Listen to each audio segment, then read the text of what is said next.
매주 화요일, 목요일 밤 10시에 경제지표의 원인과 결과 분석을 통해 우리의 삶에 영향을 미치게 되는 주요한 경제 현상들을 분석해서 미리 대비할 수 있는 내용을 나누고 있는 경제지표 스토리텔링이 되겠습니다. 네, 오늘 이제 준비한 주제 진행하기 전에 간략히 좀 안내의 말씀을 드릴게요. 저희 경제지표 스토리텔링의 모든 내용은 저작권법의 보호를 받습니다.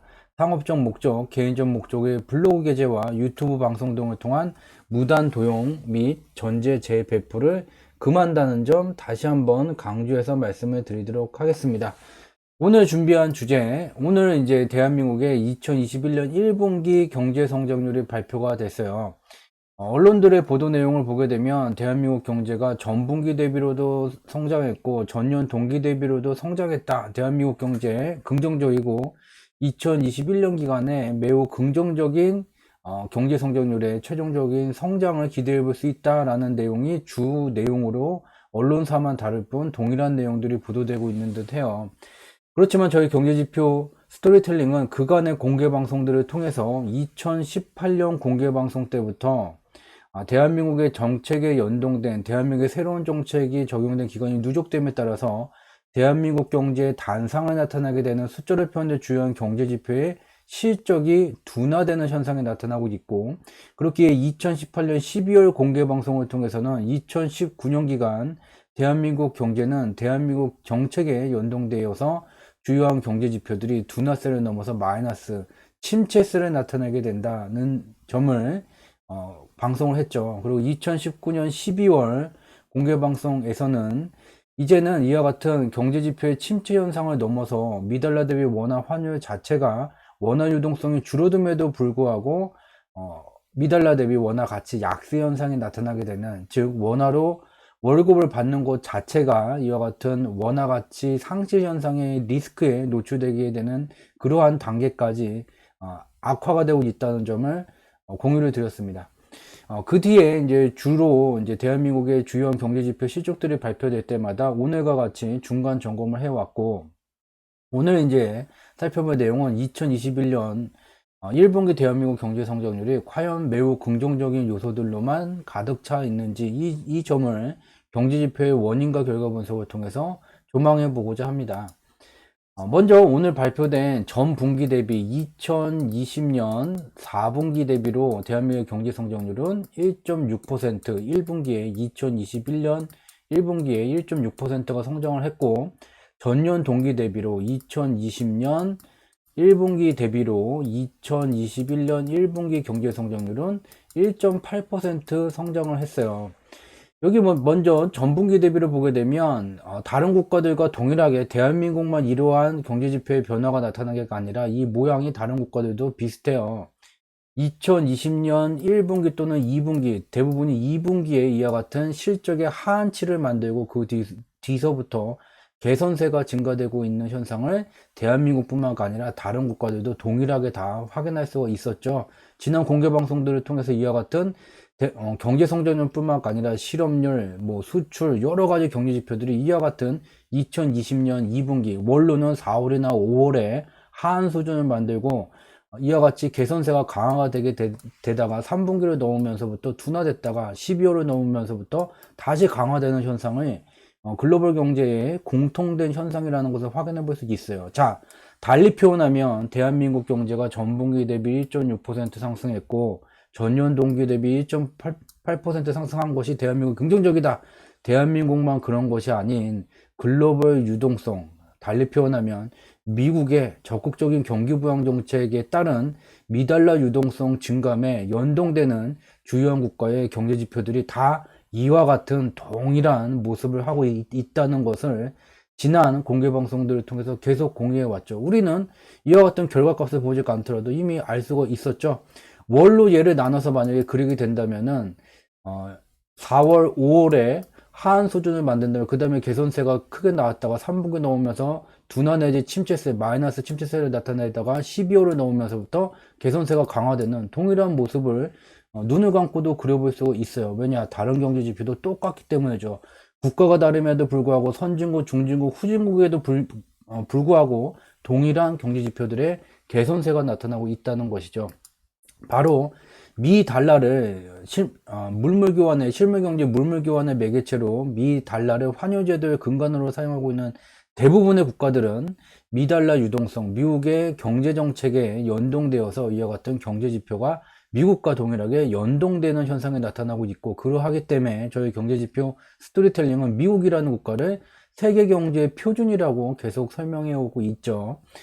이와 같이 마냥 대한민국만 좋아진 것이 아니라 이와 같은 경제지표의 개선세는 전분기가 됐던 전년 동기 대비가 되게 됐던 다른 경제지표, 다른 국가들의 실물 경제에서도 나타나고 있는 동일한 현상이에요. 근데 대한민국은 이 특정 경제지표의 의미를 찾기 위해서는 제한된 기간만 조회할 것이 아닌 이 범위를 더 넓혀서 볼 필요가 있죠. 어디까지 넓히냐면, 대한민국의 새로운 정책이 시작된 2017년 5월 이래 대한민국 경제의 단상이 어땠는지를 보여주는 대표 지표 중 하나인 대한민국의 GDP예요. 전년 동기 대비로. 2017년을 보게 되면 대한민국의 경제 성장률은 3.2%였어요. 근데 2017년 5월서부터 대한민국의 새로운 정책이 진행되게 됐기 때문에 이 2017년 대한민국의 경제 성장률은 이전의 경제 정책의 성과라는 것을 확인해 볼 수가 있게 되죠. 2017년 5월서부터 시작된 대한민국의 새로운 정책의 성과는 2018년, 2019년으로 갈수록 새로운 정책의 성과가 더 크게 반영이 되게 되죠. 2018년 대한민국의 경제 성장률은 2.7%였어요. 그리고 2019년 대한민국의 경제 성장률은 소수점 두 자리에서 두 번 반올림 해서 2.0%였죠.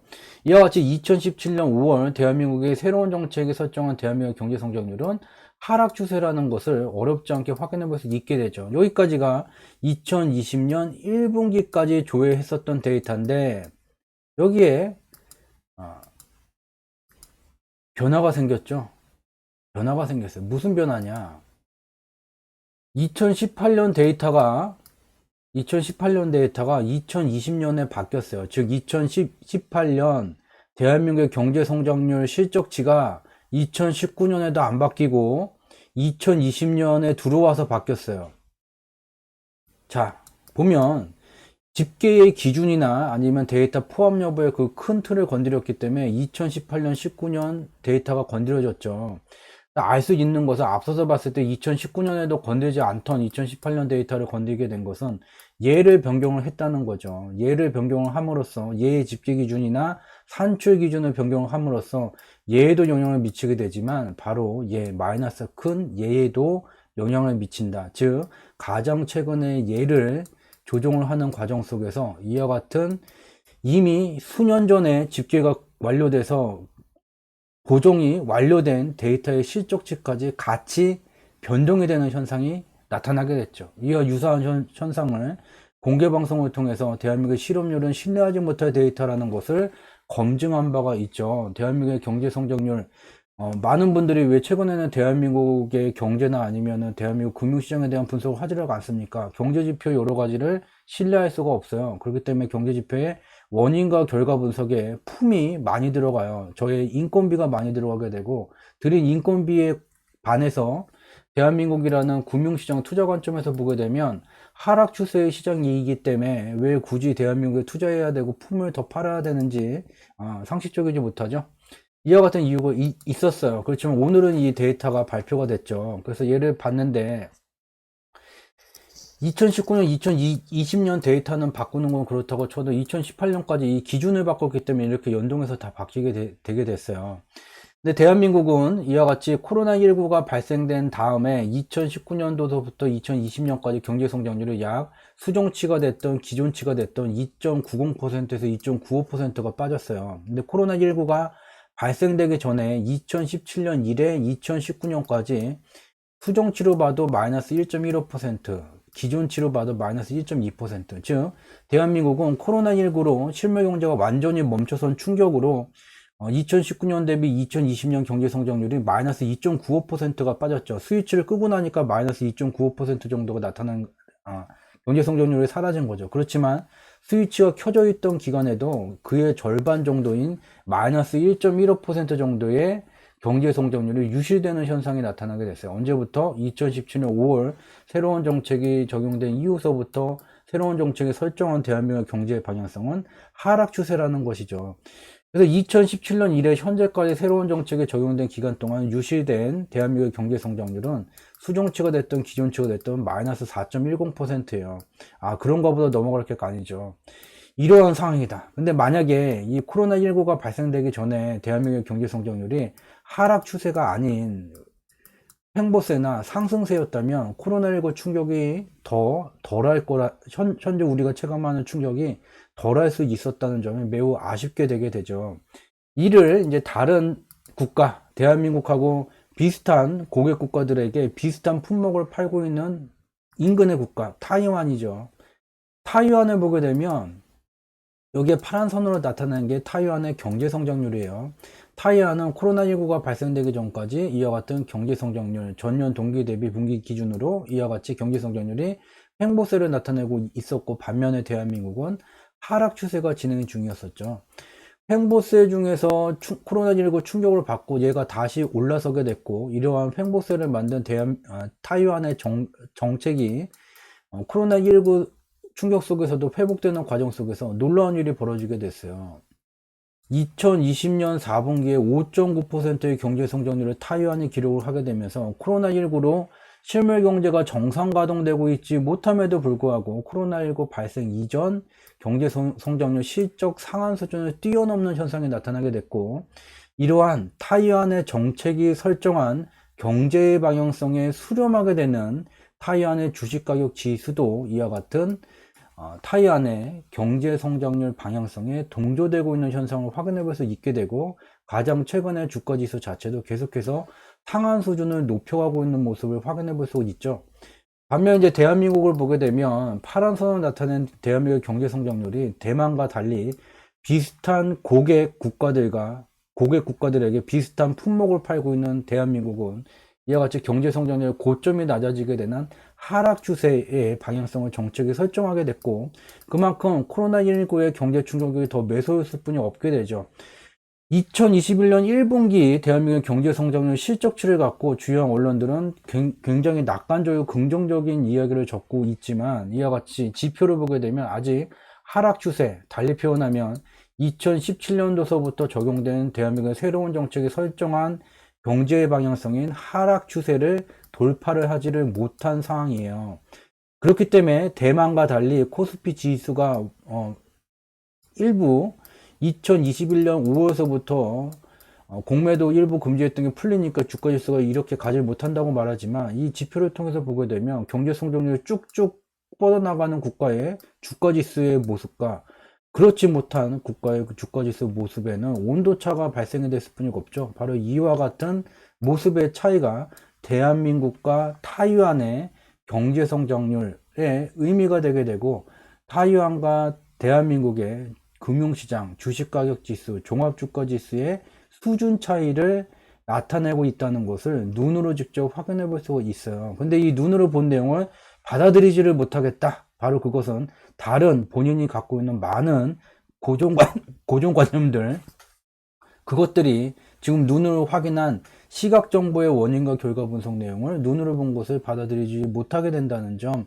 또한 이 내용이 다소 정치적으로 좀 불편하신 분들은 지금 내용을 보게 되면 어떠한 정치적 견해도 없는 지표의 원인과 결과 분석일 뿐이라는 점을 다시 한번 좀 안내 말씀드리게 될게요.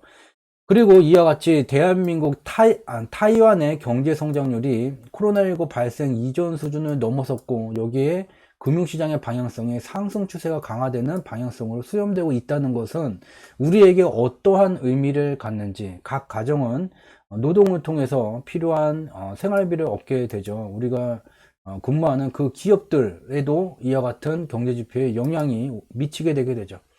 자동차 반도체를 만들고 있는 대만의 TSMC의 수명주기예요.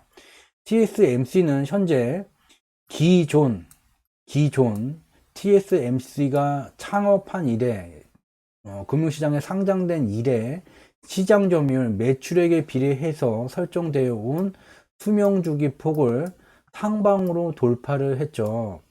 첫 번째 이유는, 이와 같은 현상이 발생된 첫 번째 이유는 대만의 경제가 코로나19 발생 전보다 더 좋아지게 돼서 이러한 방향성을 수렴한다. 두 번째 이유는 이와 같은 금융상품들의 특징을 우리는 쉽게 찾아볼 수가 있게 되죠. 2025년 완전 자율주행의 시대, 자동차 스스로 운전하는 인공지능의 베타 버전 시대가 다가오고 있죠. 이와 관련된 금융상품들 대부분은 심지어 국제 반도체 지수조차도 수명주기의 상한 수준을 돌파하는 공통된 현상을 확인해 볼 수 있죠. 그럼 여기서 의문이 생겨야 돼요. 완전 자율주행의 시대 인공지능, 이 관련된 금융상품들이 수명주기 여기를 뚫는다고? 삼성전자도 뚫겠네. 뚫었어야죠, 삼성전자. 잘 보세요. 2017년서부터 TSMC는 2017년 이후에 형성된 상한 수준을 돌파를 한 다음에 얘를 뚫고 이러한 완전 자율주행과 관련된 대부분의 금융상품도 이러한 가격에 공통된 추세, 트렌드를 갖게 돼요. 2017년 이후 고점을 높였죠. 근데 우리는 알 수가 있죠. 대한민국의 경제 방향성에 주요 기업들의 경영 활동에 영향을 미치게 되고, 대한민국의 경제 방향성이 하락 추세였다면 삼성전자의 주식 가격 수명주기 진척도가 TSMC하고 다를 것이라는 것을 이 자료를 통해서도 가격 차트를 열지 않더라도 알 수가 있어야지 되겠죠. 삼성전자예요. 삼성전자의 수명주기, 이건희 회장이 돌아가신 이건희 회장이 만들어 온 그동안의 삼성전자의 매출, 시장 점유율, 그거에 비례해서 이와 같은 녹색의 수명주기가 만들어져 있죠. 이제 회장이 바뀌었다면 얘를 상방으로 뚫고서는 올라가는 시기하고 맞물려져야지 되고, 그것이 2025년 완전 자율주행의 시대에 연동되고 있는 주요한 기업들의 주식가격 수명주기의 변화예요. 근데 삼성전자는 2017년 이후에 형성된 고점대를 TSMC 대부분의 금융상품들, 2025년 완전 자율주행과 관련된 금융상품들이 얘를 그 이후에 뚫어 올려서 이 기존 수명주기를 돌파를 했는데, 그 뒤에 대한민국의 경제의 방향성과 수렴돼서 고점이 낮아지는 하락 추세가 진행되어져 왔고, 그나마 이제 2020년도서부터 글로벌 유동성이 증가됨에 따라서 안정적인 원화 환율을 유지하기 위해서 원화 유동성이 비례적으로 증가되는 그러한 기간에 이와 같이 이전에 하락 추세를 돌파를 하게 됐지만, 대부분의 금융상품들, 완전 자율주행과 관련된 금융상품들은 여기 있는데 얘는 여기 있게 되는 이만큼의 갭이, 이 기업이 어느 국가의 정책을 받고 있는지, 그 정책이 상승의 방향성을 만든 것인지 하락 추세를 만든 것인지에 의한 온도차, 수준차가 발생되게 됩니다. 또 하나 매우 중요한 것은, 삼성전자는 아직 여기서부터 여기까지 새로운 생애를 만들기 위한 귀환 과정이 완료가 됐을 뿐, 여기 태동기를 제대로 넘어서지를 못하면서 상승생애가 시작이 안 됐어요. 상승의 흐름이 강화되는 시기가 아니라는 것이죠. 이러한 시기에 여러 가지 이제 완전 자율주행과 관련된, 인공지능과 관련된 여러 가지 경쟁기업들과의 경쟁 속에서 핵심 기술 확보를 해야 되는 시기에 제대로 된 투자가 진행되고 있다는 언론 보도를 통해서 접하는 내용들은 좀 찾아보기가 힘들죠. 기존에 유지하고 있었던 기술적 독보적인 기술적 우위를 지금 상실해 가고 있는 삼성전자죠. 그래서 새로운 생애가 시작되지 못한 삼성전자에 새로운 수명주기의 상승생애를 열어주게 될 것은 바로 최고 의사결정권을 갖는 사람이어야지 되겠죠. 이런 관점에서 삼성전자를 보게 된다면, 한동안 삼성전자가 설사 주식가격 지수가 태동기를 넘어서게 되더라도 이전과 같이 밑으로 꼬꾸라지기 쉬운 상황에 있다는 것을 어렵지 않게 확인할 수가 있게 됩니다. 이것이 숫자로 표현된 경제지표의 원인과 결과 분석으로 살펴본 2021년 1분기 대한민국의 경제성장률의 의미가 되겠습니다. 긍정적이지 못하다는 변함없는 결론에 도달할 수 있게 되고, 이 그림을 통해서도 코스피가 지금 어느 상태에 와 있는지 어렵지 않게 확인해 볼 수 있게 됩니다. 여기까지가 오늘 저희 경제지표 스토리텔링에서 진행한 공개방송 내용이 되겠습니다. 늦은 시간까지 매번 평일날 퇴근하신 소중한, 주무시기 전까지 그 짧은 소중한 여가 시간을 저희 경제지표 스토리텔링에서 진행하는 공개방송 밤을 잊은 그대 함께 참여해 주셔서 진심으로 감사를 드리고요. 여기 참고적으로 오늘 이 내용을 여기다 같이 넣기에는 주제가 연관성이 없어서 뺐어요. 근데 저희가 운영하는 그 블로그 말고 카페 주상지라는 게 있어요. 녹색 검색창에다 치게 되면 이 주상지라는 게 나오는데, 여기에 들어가게 되면 밑으로 이제 내리시게 되면 시황을 올려드려요. 월화 목기간은 시황을 올려드리고, 여기에 시황 오늘 거 얘를 이제 클릭하게 되면 2021년 2분기에 들어왔죠. 우리가 주목해야 되는 경제 현상. 목재 선물 가격이 왜 통계 역사 최고치를 돌파할까? 지금 재테크 관점에서 암호화폐만 사지 말고, 특히 이제 뭐 암호화폐 세금을 물린다면 세금을 징수하는 데에 따른 기본적인 국가가 해줘야 되는, 국민에게 해줘야 되는 권리가 설정이 돼야지 되겠죠. 그것을 하지 않고 이제 암호화폐에 계속해서 몰리게 된다면 정책발 리스크라는 게 지금 작용하고 있다는 다른 표현이 되게 돼요. 암호화폐만 바라보지 말고 지금 모든 금융상품을 지금 시점에서 딱 떨궈 놓고 하나만 고르세요. 암호화폐가 아니라는 것을 어렵지 않게 알 수가 있죠. 2021년 1월 초에 진행된 글로벌 경제를 조망했었던 녹화 편집본 자료에서도 이와 관련된 내용을 강조해서 드렸습니다. 저희 경제지표 스토리텔링에서 진행하는 공개방송 바머리즘 그대에 투자를 해주셨기 때문에 저희는 늘 지독, 중독, 고독의 3독의 정진을 통해서 조금이라도 도움될 수 있는 양질의 컨텐츠를 제공드리고자 늘 정진하고 있습니다. 저희가 진행하는 3독의 정진의 마지막 단계는 여러분들의 구독이 된다는 점 말씀을 드리면서 오늘 공개방송은 여기서 마치고 저는 이번 주 목요일 밤 10시에 다시 양질의 내용을 갖고 찾아뵙도록 하겠습니다. 늦은 시간까지 함께 참여해 주셔서 진심으로 감사드립니다. 고맙습니다.